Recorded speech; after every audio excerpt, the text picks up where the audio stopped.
He sat on the seat next to me the whole way to Topeka.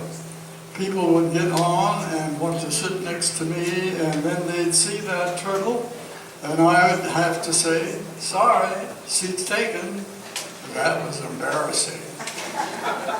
Then the person would get annoyed and say, well, gee whiz.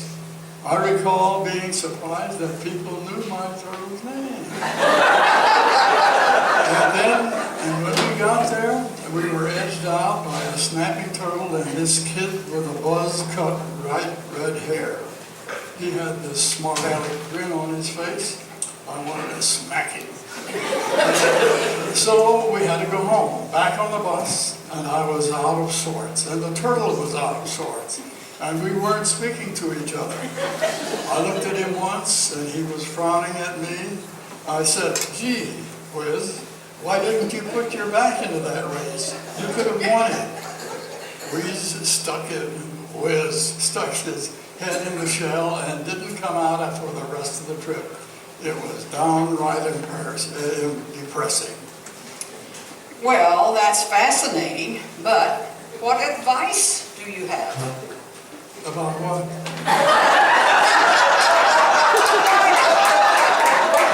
About the kid who asked about his racing turtle. Right, the kid. Well, Turtle Tom, first I think you should get yourself a new dictionary. Look up the word gruel, and I think you'll find the word you're speaking of was slobbery or salivary, not slavery. Next, look up the word slavery, and I think you will be able to figure out why people didn't appreciate your cheering it on. Slavery means to hold someone captive against his free will to do your bidding.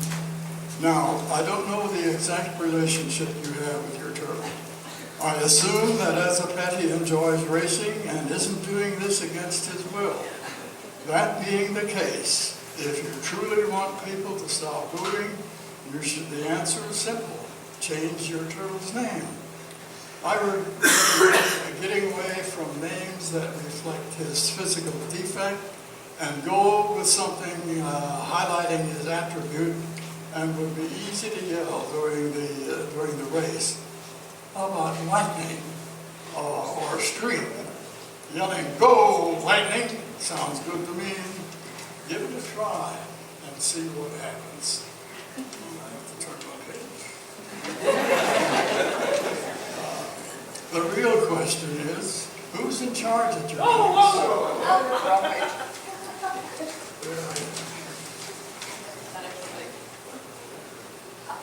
Sorry for the delay.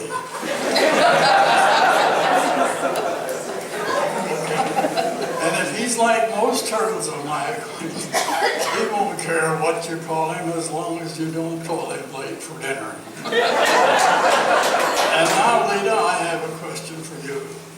Tested by Tex Tornado writes, my son and daughter are teenagers. We got them cell phones in order to be able to reach them and for security reasons. And now they spend all their time on phones, testing or listening to music or watching videos. I can't get a straight answer out of them about anything. It's gotten so bad that the only way I can get them to come to the dinner table to eat is to text them. I know this is the age we live in, but I think this has gotten way out of hand. We used to have conversations. Now we just have Facebook posts. I used to see them having fun. Now I just have pictures of them doing things with their friends on Instagram. I'm lonely and I wish my I miss my kids. What can I do? What's an Instagram? I don't know. Well, I'm going to guess it's something on the internet where you can post pictures. You're on the internet, aren't you, Jess? Yeah, somewhat. I use email. Yeah, me too. Plus, I download some books. I have a tablet. I also have a smartphone, smarter than me. I mostly use it to text my grandkids. It's the only way I can get a hold of them. Life sure is different than when we were kids. That's the truth. But aren't you supposed to be answering a question? Oh, yes, yes, I'm getting to that. Dear Tex Tornado, have you ever heard the expression, the Lord giveth and the Lord taketh away?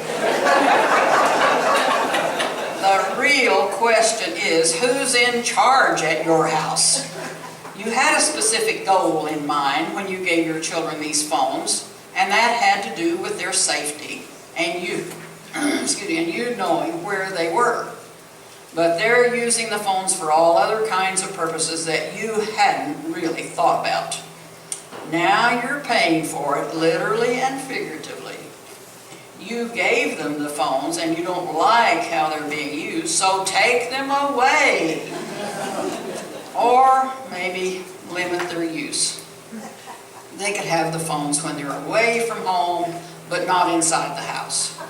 Be prepared for the storm, though, but bear up under it. You are the parent. In my day, we didn't have cell phones to call our moms if we went somewhere after school. We had curfews and expectations, and we honored them, or else we paid the consequences. Maybe the world isn't as safe now as it was then. Of course, I hear about kids getting hit by cars because they're texting instead of looking where they're going, or listening to music with their headphones instead of looking for cars coming. And that's just the pedestrian children. The young drivers are having accidents because of cell phones too. So maybe it balances out. If you're on a contract with those phones, then limit their use until the contract is up.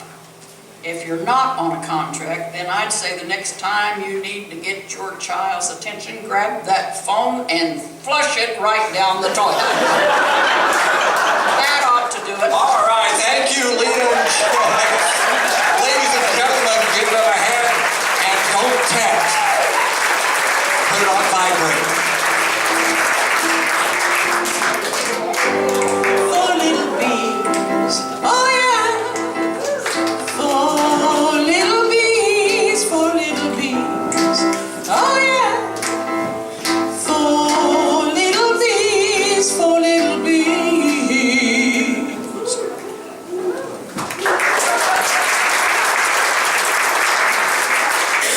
You all know our Emily, don't you? She's just a young lady hanging out, doing hair, making nails look magnificent, waxing away that unwanted stubble, and all the while having fun. When did you have fun last time, huh? Well, Emily says, come on in and we'll make some fun. Sit back and let the stress of your day melt away as you close your eyes and have your hair washed and your head massaged. You'll feel so loose. You'll have to be strapped to that chair in order not to slide right onto the floor. And you know what? If you did slide onto the floor, you wouldn't care. Because you'd be so relaxed. You could just sleep right there while Emily gives you a manicure. And man, you need a manicure too. It'll cure what ails you. Think about it. Manicure contains man and cure. So come get the cure for your blahs and come out looking show-stopping gorgeous if you're a woman. And if you're a man, well, yeah, sure, you'll look gorgeous too. Call the Four Little Bee Salon for an appointment. Or just march on in there like you own the place. Emily will work you in.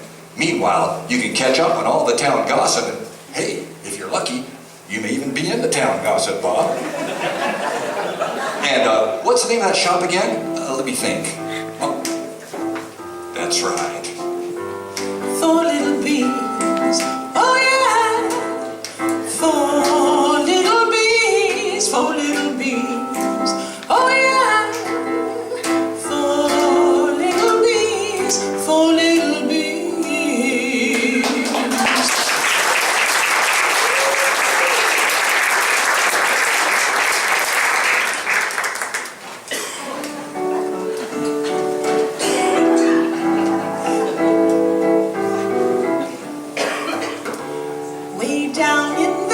books at the library, there dwells a young maiden quite fair. She's Lola, the lovely librarian, and she talks to folks that aren't there. Hello, I'm Pam Fast, the head librarian. I work with a lovely young woman named Lola Gagarin, the Hungarian, Unitarian, vegetarian, assistant librarian. And I like her just fine. But she has some issues, let's say. Often when I send her to the stacks to find books for our patrons, she takes much longer than she should. When I look for her, invariably, I find her talking away. But here's the odd part. There's never anyone around. Like just last week. Hey, Lola. Yes, Pam? We had a call from someone who needs to check out our entire Edgar Allan Poe collection. He needs to pick it up in an hour. I have the list of books here. Would you be a dear and pull them for me? Of course, Pam. You know I'd have any excuse to linger among the stacks. Yes, I know. Well, try to hurry, dear. Okay, Mr. Poe, where are you? L-M-N-O. Okay, here you are. Poe, the Complete Compendium. Poe and the Purest Aesthetic. The Wild Life of Edgar Allan Poe. Ooh, Poe poetry. Clever. And hello, I'm Edgar Allan Poe, and how are you, Lola? What? I said, how are you, Lola? Oh, no, not again. Why is this always happening to me? Whatever is the matter, my sweet? It's just that you books are always talking to me, and I know that can't be right, and people look at me funny, and I'm afraid of losing my job, and hey, that's kind of fresh, isn't it? Calling me sweet. I beg your pardon. I didn't intend any affront. It's just that I feel I know you. I've noticed you back here in the stacks often, you see, and it's just that you've never stopped to look at me before. Oh, well, I only pull the books requested. That's not quite true, Lola, is it? I've seen you browsing here before, running your lovely fingers across the spines of my many neighbors. Much as I've longed for it, you've never run your fingers across my spine.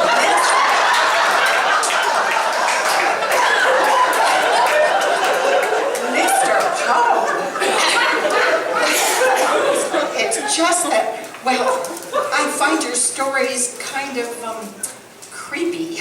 No offense. None taken. But you do know I also wrote poetry. Yes, I do know. Isn't it also kind of creepy? Like the bells? Granted, there are some Gothic poems, but what of love poems such as The Raven? The Raven? The Raven is the ultimate creepy poem. It's about a lunatic. People quote it at Halloween. Ah, but The Raven is about a man's passion for his lost love, Lenore.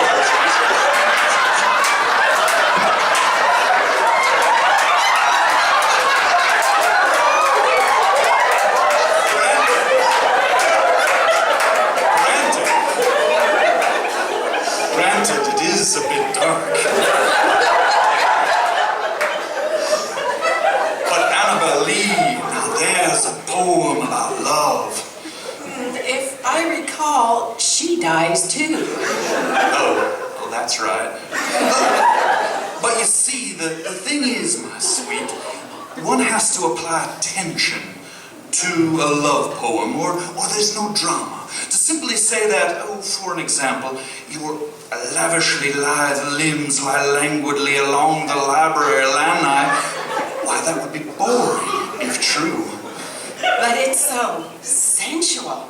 No wonder they coined the term onomatopoeia because of you. They did. That's flattering. Those lines dripped from my pen with impunity. But hear the end of the poem, Anna. But our love, it was stronger by far than the love of those who were older than we, of many far wiser than we. And neither the angels in heaven above nor the demons down under the sea can ever dissever my soul from the soul of the beautiful Annabel Lee. For the moon never beams without bringing me dreams of the beautiful Annabel Lee. And the stars never rise, but I feel the bright eyes of the beautiful Annabel Lee. And so all night tide I lie down by the side of my darling, my life and my bride, in the sepulchre here by the sea, in her tomb by the sounding sea. Oh, it's been a long time since I heard that poem. I'd forgotten the depth of passion it reflects. Thank you, my dear. I suspect I could be inspired to write much more of this poetry were you to remain. Lola, Yes, Pam, I'm right here. is there someone with you? I thought I heard you speaking. Well, that is, I have the books you wanted. Everything about Poe. Wonderful. Give them to me and I'll go check them out. Our patron will be here any minute. I'll take them up front, Pam. I suddenly feel very fond of Mr. Poe. All right. She may be odd, but she does great work in the stacks.